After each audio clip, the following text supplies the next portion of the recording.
started. It was a good win tonight. It was good for our guys to be able to go out and really play a complete game. And you know, we got some stops on defense and some turnover there at the end. When it was really big in a crucial time. The offense, I thought, did a really good job of controlling the line of scrimmage. We challenged them to do that early on. You know, I thought David Shanahan and punting and putting that ball back deep, just the field position part of it. So it's really a credit to all three phases of the team for a win tonight. And I can sit here and act very serious about that. What a hell of a win, guys! Holy cow! I mean, that was awesome. That really was. It was awesome to see our team play. I know the way they're capable of playing. All right, we've talked about that. We've talked about establishing identity. We've talked about every game defines you one way or the other. It's our choice how a game defines us. All right, and we've got to make that same decision tomorrow when we get in, and we've got to make that decision how this game's going to define us. And no different than we did last week when we walk in the meeting room tomorrow of how that game's going to define us and what we're going to take from this game to move forward, because that's the goal, is to build a consistent winning football team. And tonight showed what we are capable of doing for an entirety of a football game. Right? And I can't be more proud of these guys right now for the way they came out and they played, the way they came out and they fought. They played, we challenged them to play 4 quarters, 15 minutes at a time, not for 60 minutes. 60 minutes is the total at the end, but we wanted to play 4 quarters. And, at the end of that third quarter, they looked at each other and said, one more quarter to go. We got 15 minutes, and let's go let's win this quarter. And that's what they were able to do. And I thought they established an identity offensively. I thought it was a great job by Jeep Wade, by Buster, collectively by the entire offensive staff, putting together a run plan for tonight. And like we've said, when you have consistency in the running game, right, now it takes pressure off the quarterback. It opens up the passing game. It allows really the offense to flow when you've got the upper hand there and you're able to control the line of scrimmage. So, credit to the guys up front. I thought those guys did a nice job of opening holes consistently, throughout the game. But then, was the momentum went. They continued to take the momentum in, and they built on it, and they built on it, and they built on it. And, but again, just collectively, I thought it was a really good team win. It was good to see Dante get out there again and really, reestablish himself out there. I couldn't be more proud of number 4, man. I really couldn't. And, proud of the whole team, proud of the coaching staff.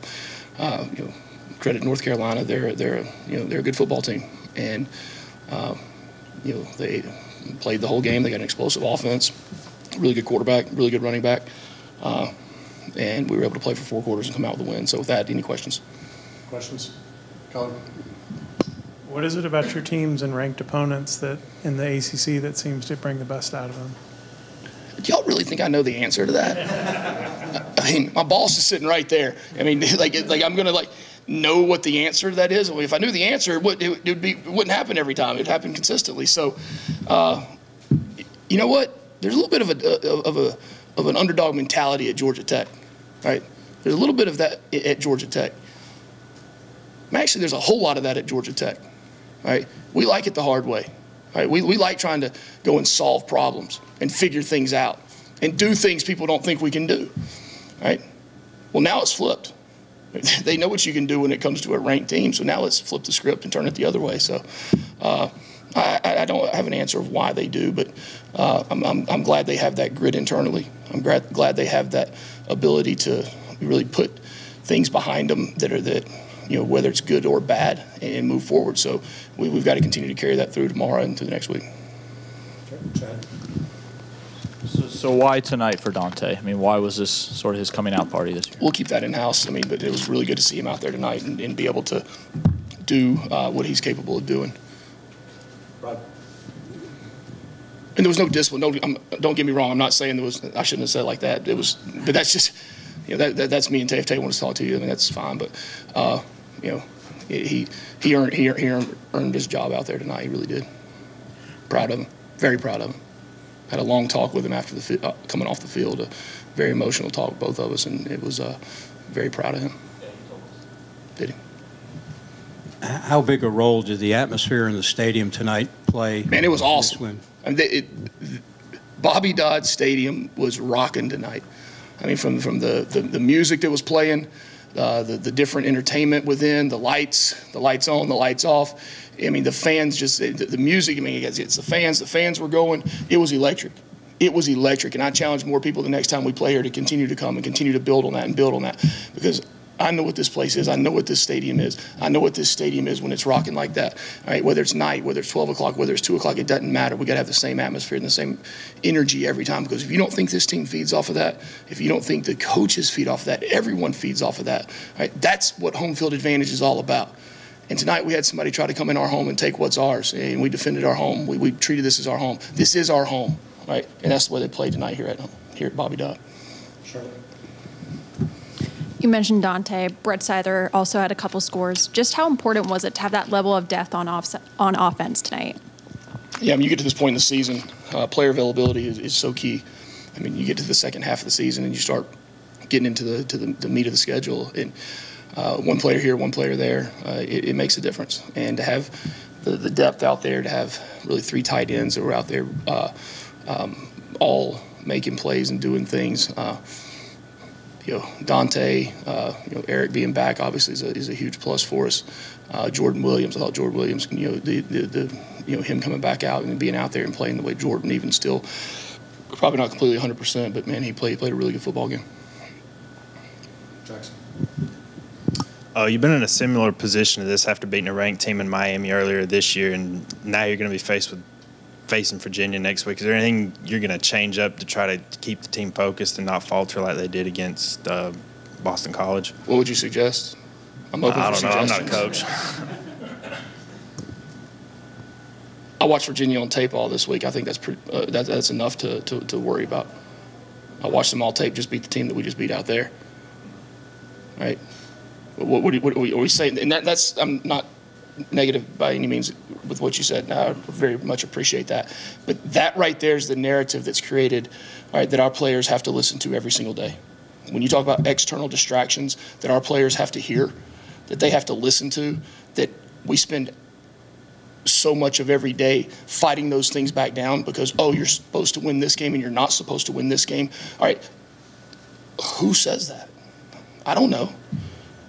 All I do, I watch film. And the more we can get our guys to listen to what we say, right, to understand what we say is true, look, you watch tape and that's what you judge it off of. I mean, we're going to flip the schedule and practice at night now. I mean, there's nothing, you're not going to change anything. Look, I believe in the process that we have in our program 100%. Right, and I'm staying true to the process of what we do and how we build it, how we're building this football team, and how we go about our preparation each and every week. Right, because it's shown that it works. It works very well. Right, we've got to continue to make strides in our consistency. Okay, you start, you win, you play a full game. All right, well, now you got to put 2 games together. All right, now you got to put 3 games together. That's the way it is. And look.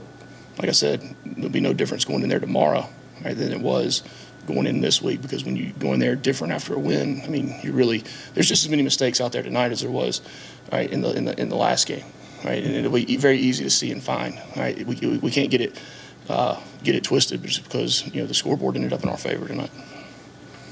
Over here with Garrett. Coach, the secondary, they got hurt a couple times, but then how cool was it to see the way they stepped up against Tez Walker and force that fumble and really just make a play when you guys needed it most? Well, that's one of the things that was a big challenge, right? We've got to make plays, right? We've got to make plays in the fourth quarter, right? We knew it was going to be a fourth quarter game. And guess what? I'm going to say a big surprise to everyone. Next week's going to be a 4-quarter game. The next week's going to be a 4-quarter game. The next week's going to be a 4-quarter. They're all going to be 4-quarter games. Look at the ACC right now. It's the most exciting conference there is. I mean, the games that are going on and how the competition and that's taking place in this league right now, they're all going to be 4-quarter games. So, that shouldn't be a surprise. And we've got to have guys step up and make those plays in the fourth quarter. And we've got to have our best plays on offense, best plays on defense, rocking and rolling then. I think in the back. Anything else? Ron, if you guys want to close this one in the chat. How important was it to get Singleton back when, in reference to a guy like Malik, who, without him out there, they were able to maybe double team him, concentrate on him, tonight they had those two guys that can break plays that they had to worry about. How big was that to get him back? That was huge. I mean, like I said, player availability at any position is big. It's really big, and whether it's an offensive tackle, a center, a running back, a tight end. I mean, we've got a lot of guys out there that are tough to guard, and when you lose one, that's very pivotal in what we do offensively. Right now, they're able to bracket and vice other guys, take certain things away. It doesn't open the offense up as much. So I think you see tonight when we've got close to maximum player availability, we've got a chance to do some good things on offense. Kelly, and then we'll finish with Chad.